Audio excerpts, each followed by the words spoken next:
Okay, just to finish off on this, then we don't need to do any more on constructivism. um, this is the video I was talking about. Is this guy called Dennis Hyber, and he comes from some Canadian religious university, by the sound of it, and he he begins by making the point that the social construction of reality is very threatening to Christians. So he begins with that statement. If you watch the video right to the end, he gets out of it.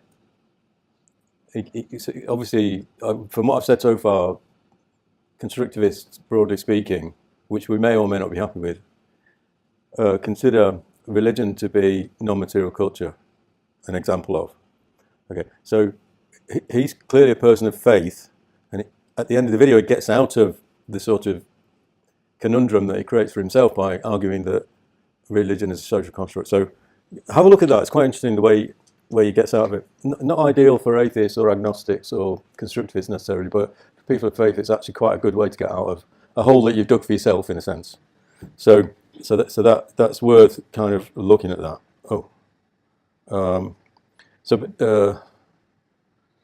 The social world. So I've said a little bit about this already, just to reinforce this in this last hour that we've got on this topic.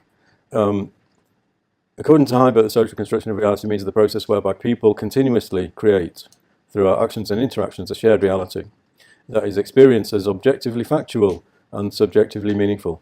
I mean, we're talking about quite difficult metaphysical concepts. You know, what's reality? It's not like, you know, you're not going to have a conversation with somebody about this over a cappuccino, are you? It is a difficult sort of thing, and it's hard to relate this to the, you know, scholarly academic work. Anyway, nevertheless, I think it's worth sort of thinking about. It might be disturbing to people to go outside of the door and think there's no one shared reality, and so that might be one thing. But anyway, this is only what constructivists say. So whether we like it or not, this is their sort of position on this. So. We've got the world's kind of divided into two: natural physical world, natural physical facts on the one hand, then we've got the social world. That's what we are interested in here in trying to understand. Social world includes everybody in this room, everything that we know about, but it also includes the relationship that we've created between states. In other words, the relationship between Russia and Ukraine and the United States and the former Soviet Union and the Palestinians and Israel has been created by humans. That's a social construct. It's not being given by God. It's not normal. It's not natural. It's not preordained. Nobody's intervened. It's constructed. It's the product of human social construction. So what he means by this is that it's the process whereby people continuously create through actions and interactions a shared reality. I've read that already. So we'll change page now.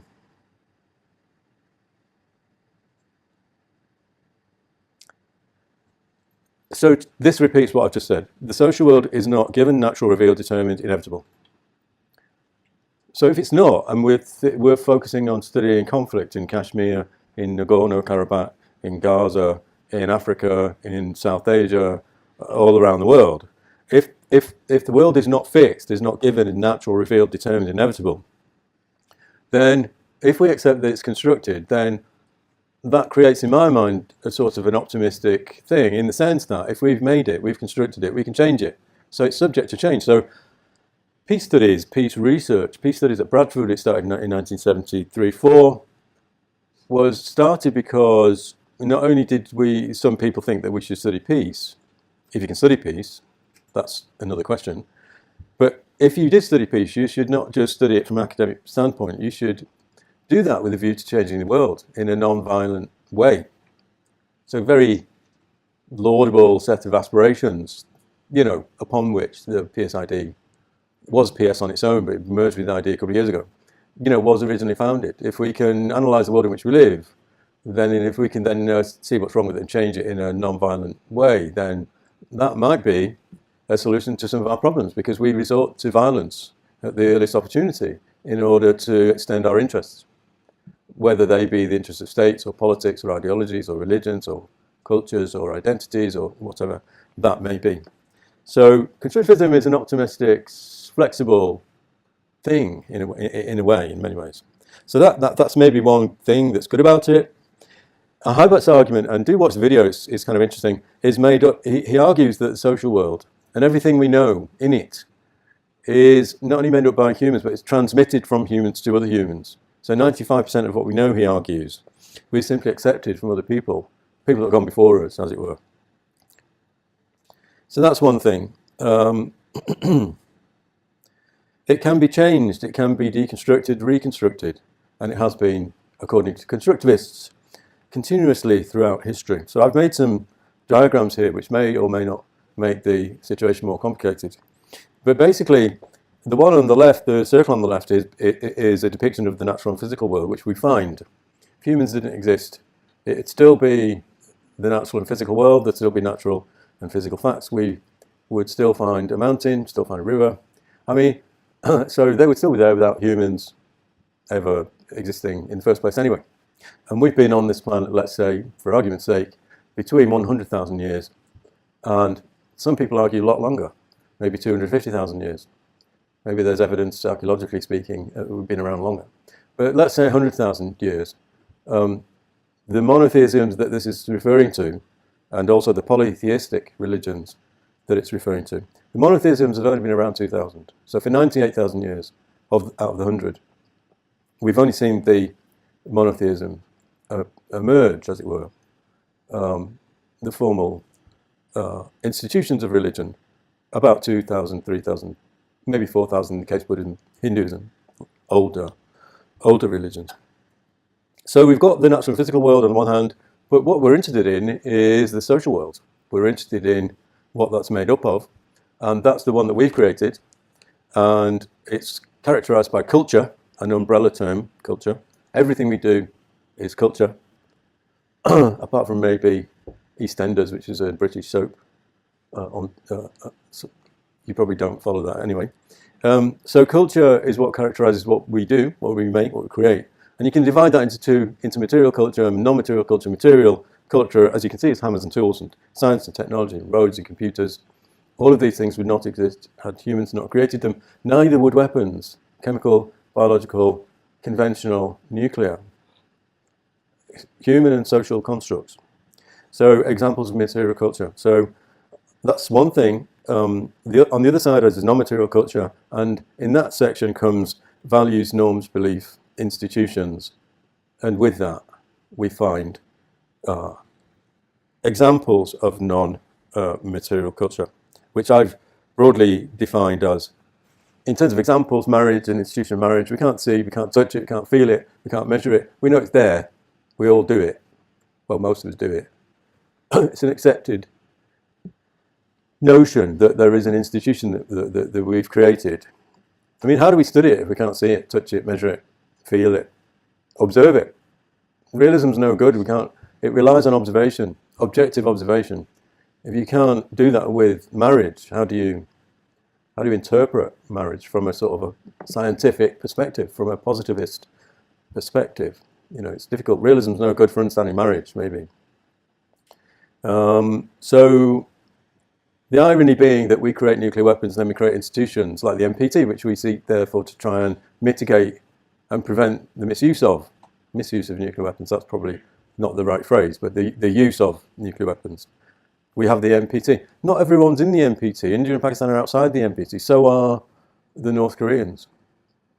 And so would, in future, Iran, be outside. Of course, the North Koreans left the Nuclear Non-Proliferation Treaty. It's not even a ban on nuclear weapons. It's a bargain. It basically says we can keep ours. When I say we, I mean the UK, France, the US, and China. The other de facto nuclear weapons powers. We can keep ours. You can't get nuclear weapons. Obviously, not in the case of North Korea, China. Not in the case of North Korea, China, India, and Pakistan. Rather, not China. But it basically says it's not a disarmament treaty, right? There's a vague commitment that states involved in the Nuclear Non-Proliferation Treaty will undertake to enter into negotiations in good faith to get rid of, to disarm, to the lowest point consistent with the interests of national security. That does not mean getting rid of nuclear weapons. It means that we can keep them.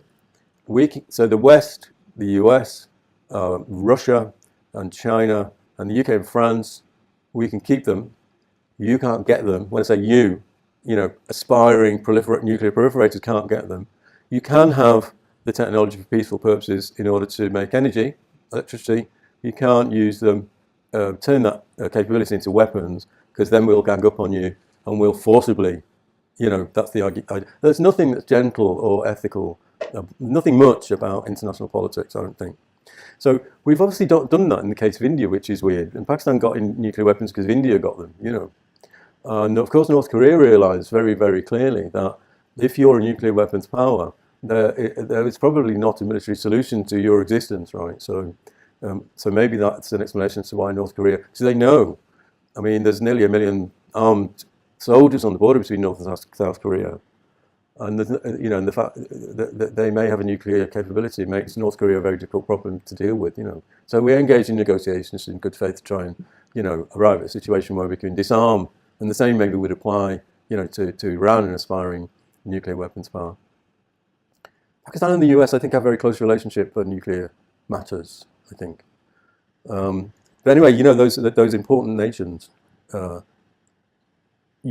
outside of the official nuclear non-proliferation treaty regime. The institution that we've created is socially constructed to manage nuclear weapons. We have countries outside of it, And there are some on the brink that could also quite easily become nuclear capable. I think Saudi Arabia has expressed an interest. In the past, South Africa had ambitions to become a nuclear power, and may well have done, in the past. And of course, Ukraine inherited nuclear weapons from Russia. It was on its soil, gave them back, and that. But Japan could probably easily transition to become a nuclear power. I would imagine.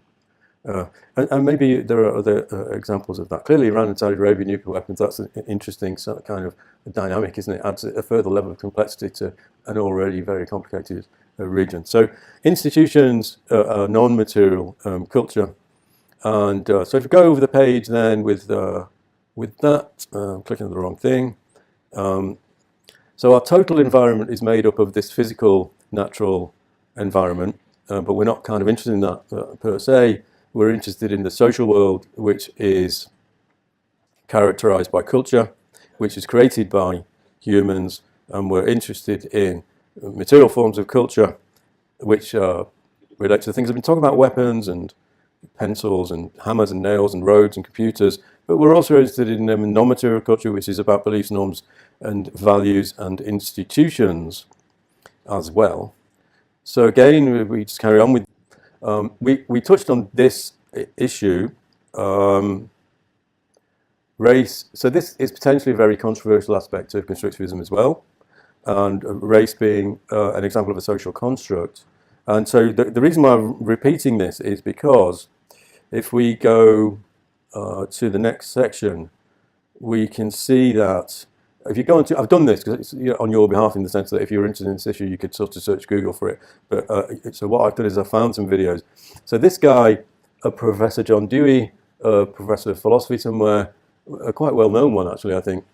Anyway, focuses on pragmatism, this concept, weird concept. But if you look at things from a genetic point of view, he argues certain kinds of molecular sequences are more common in some groups and not in other groups.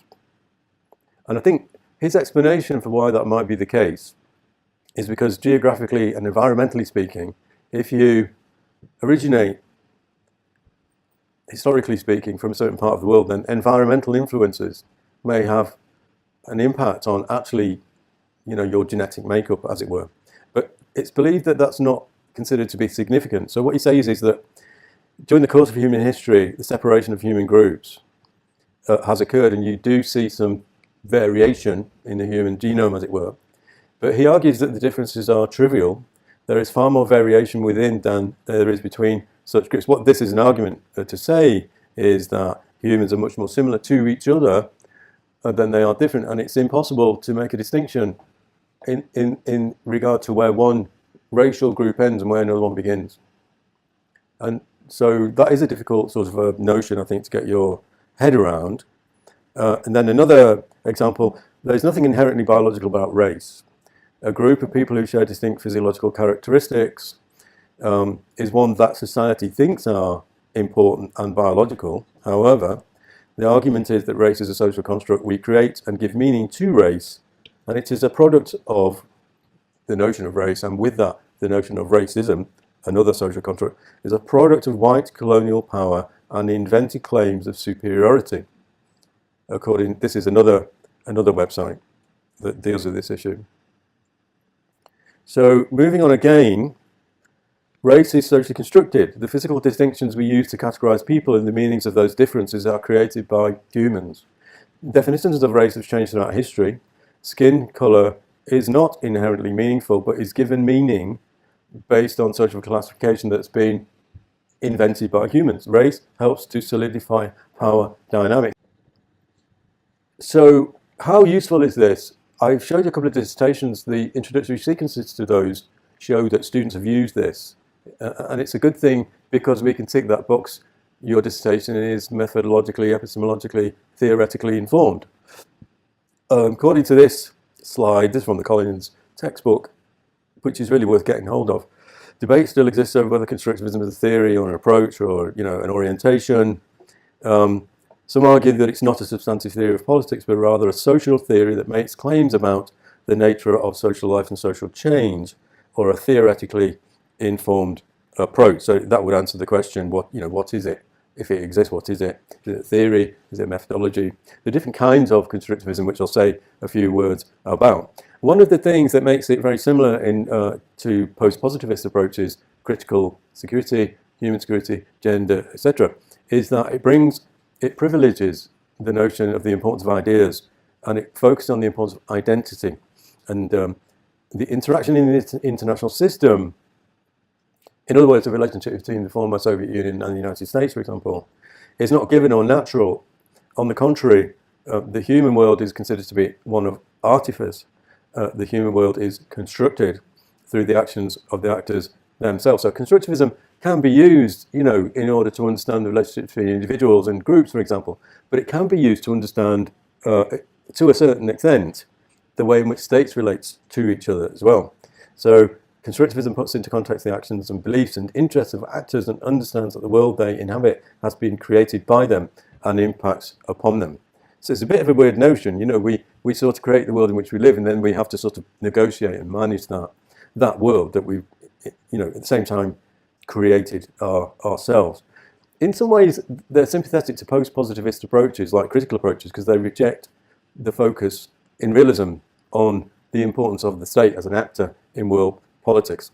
And with that, this rejection of the focus on the state is accompanied by a rejection of the methodological assumptions of positivism and of the theory of realism, upon which realism, is built in terms of its relationship to positivism. So you start to see some kind of unhelpful language creep into the debate where constructivism is concerned, and so they focus on what they call normative and ideational structures. They focus on identities, and they are interested in the role of agents and structures. So agents and structures, they argue, are mutually constituted, so made up by each other and feed off each other and are constantly evolving and changing. So to compare the two, realists of different persuasions, neo-realists, neo-liberal, would understand state behavior in terms of the distribution of material capabilities, and state interest, they argue, would be defined in material terms. So what states do is they grab material power, in other words, that's what realists, neo-realists and liberals would argue, whereas on the contrary, constructivists would argue that ideas or normative or ideational structures are both important and matter much more, and that ideas are centre stage and are privileged. Problem with this, of course, is I don't think it gets us very far in terms of our understanding of the relationship between Russia and Ukraine.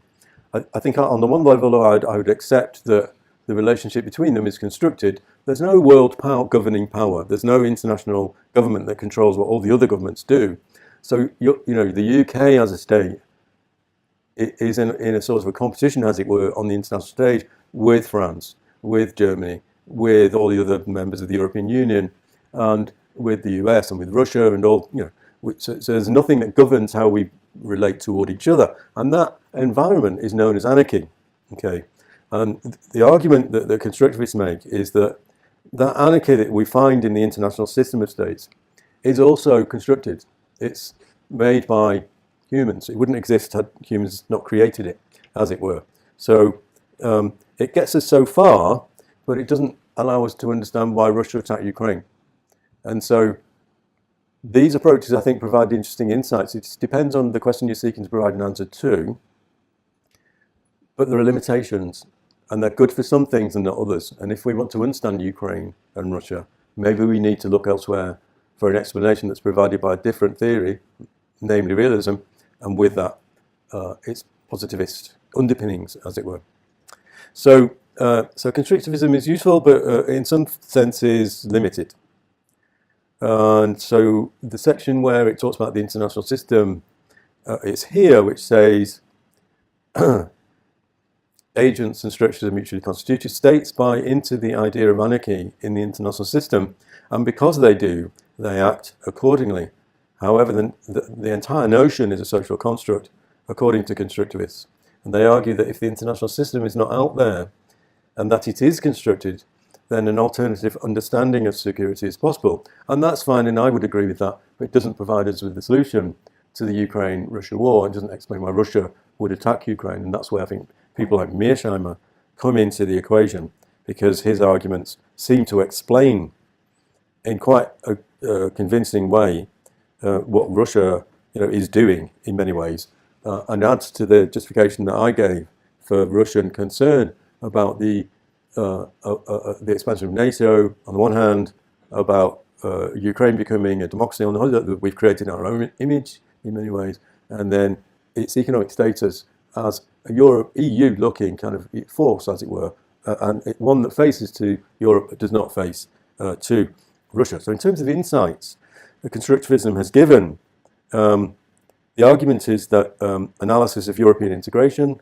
NATO's persistence, and as well as its enlargement since the end of the Cold War, national security policy, the social construction of threat, we will see constructivism in action with regard to the securitization of disease and drugs and immigration, and the securitization of one of the revered Abrahamic religions into a threat. We've socially constructed, we've securitized a religion, right? So the fundamental basis for that argument is the notion of constructivism. We socially construct things into threats. So a migrant is not a migrant, is not a person, is not a man, is not a woman, but is a security threat that undermines our Western, European or North American security. If it's a Mexican migrant, then it's a threat to US national security, and if it's a Syrian migrant, person, man, woman, child, it's not a human being, it's a threat to our security. And that's what we do. There are even journals, if you look at the issue of migration, that deal with the securitization of migration. I think one is maybe even called the securitization of migration studies or something like that. We do that, humans do that, and we need to be aware that we do that. So moving on,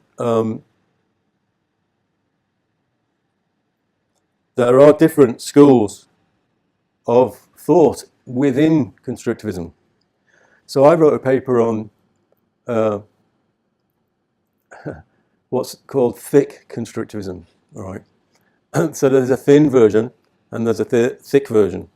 So the thick version, there are various authors associated with that tradition, and it allows us to understand the role of speech and language, narrative. It allows us to understand the role of speech and agents and structures and institutions.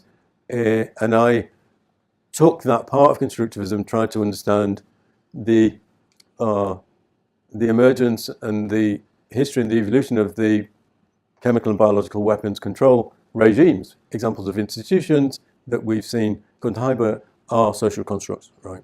And of course we create the weaponization of biology and chemistry because of course we've seen in Syria the use of chemical weapons. So that thick version of constructivism would fall into this critical sort of thing. And they're interested in power and discourse, language, reality, meaning, And one is a bit more, so the conventional one is a bit more kind of realist, as it were. And that would be the thin version, and that would be discussion and analysis of states and how the environment in which they find themselves, the anarchy, the absence of rule and law and governance in the overall international system of states being characterized by anarchy, the recognition being that that anarchy is created, it's socially constructed, and it comes with that very optimistic thing to say, well, realism would see that in a very fixed way. It would just be a fixed system, inevitable in some ways, conflict is inevitable. Constructivists would see it quite differently and say, because it's constructed, it can be changed. So in some ways, that's also what's maybe good about constructivism. So that brings me almost to the end of, well, that one presentation.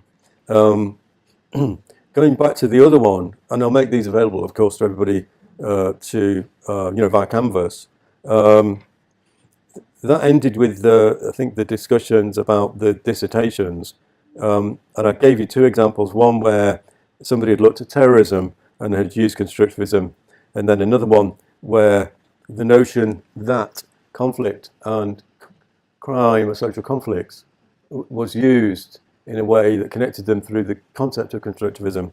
And this what the student did with this crime and conflict thing was they took a post-conflict assessment strategy. So the UN goes into a country somewhere and it has a mandate to spend money on post-conflict reconstruction, and then when that comes to an end, somebody goes in and evaluates the extent to which it's been successful, whether it's failed, blah, blah, blah. There's a methodology around that process, right?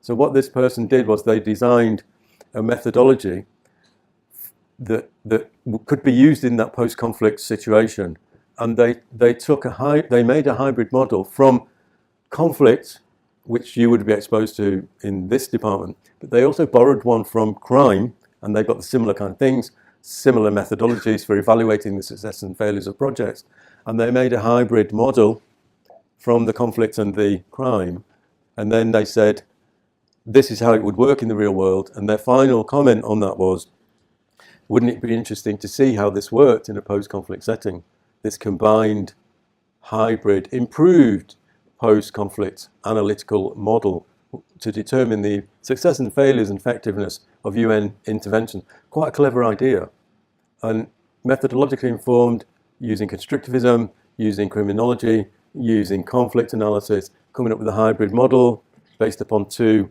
different models, and then saying, I've designed this thing, wouldn't it be interesting to see how it worked in the real world? And so they didn't actually go and do it.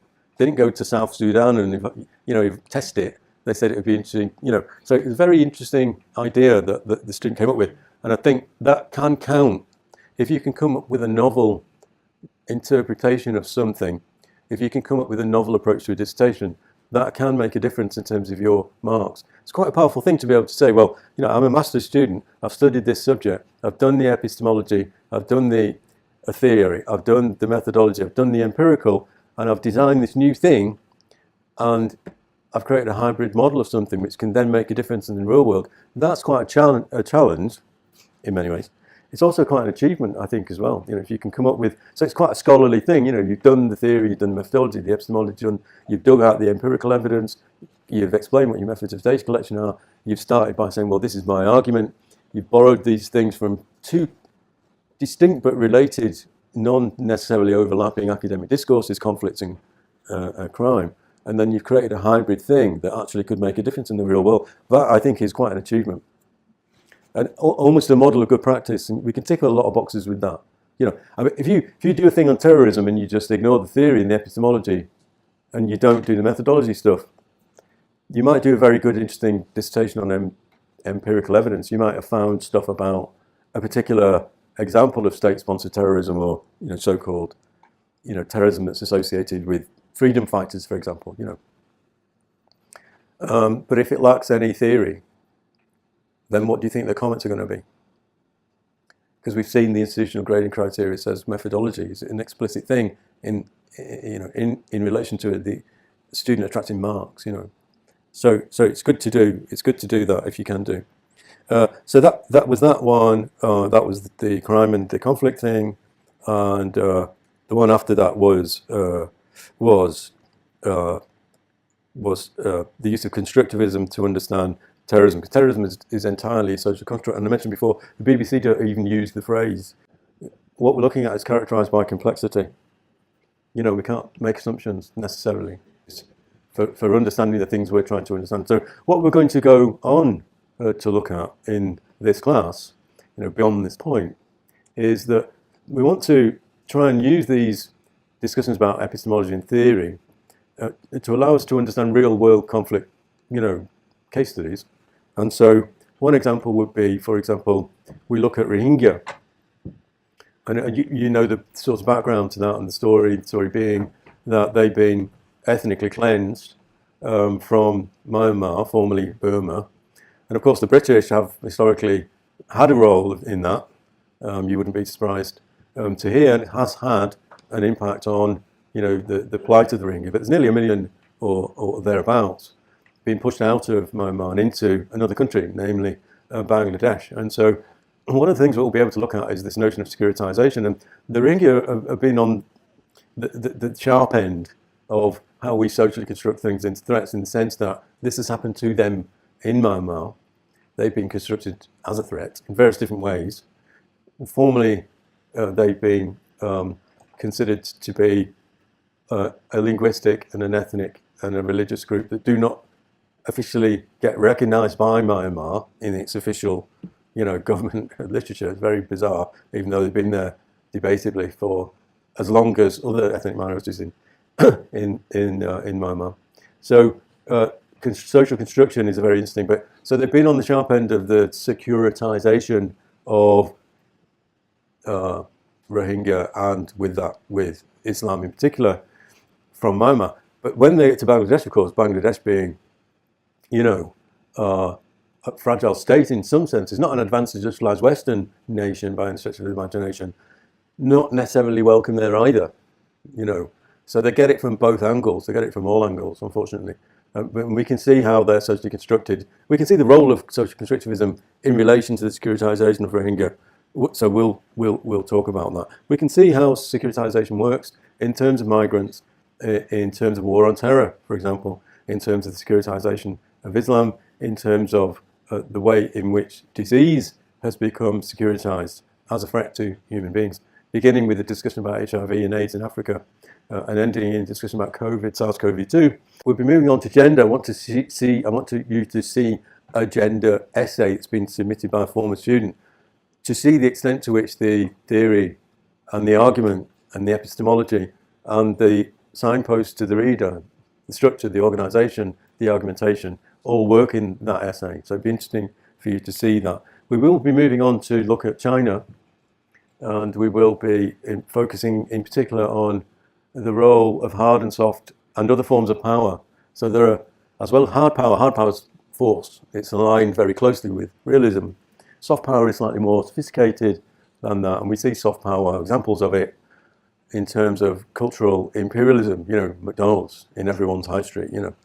But there are other forms of power, and recently the US, in particular, some sort of thinkers in the US have come up with a notion that seeks to explain China's quite sophisticated approach to foreign policy in terms of its engagement with the Middle East and North Africa. So we'll be going on to look at different forms of power and whether they explain or not China's engagement in its Belt and Road Initiative. CPEC in Pakistan in particular, you know, some people regard that as, there are lots of other examples around the world, you know, but it as a very sort of beneficial to, you know, countries in South Asia, but as a sort of a malign sort of aspect to it, in the same way as the Western model does, which is, you know, you swap our engagement with your country for democracy, and you give up your natural resources, and then you end up in debt to us for the next 100 years, or whatever the model does, you know.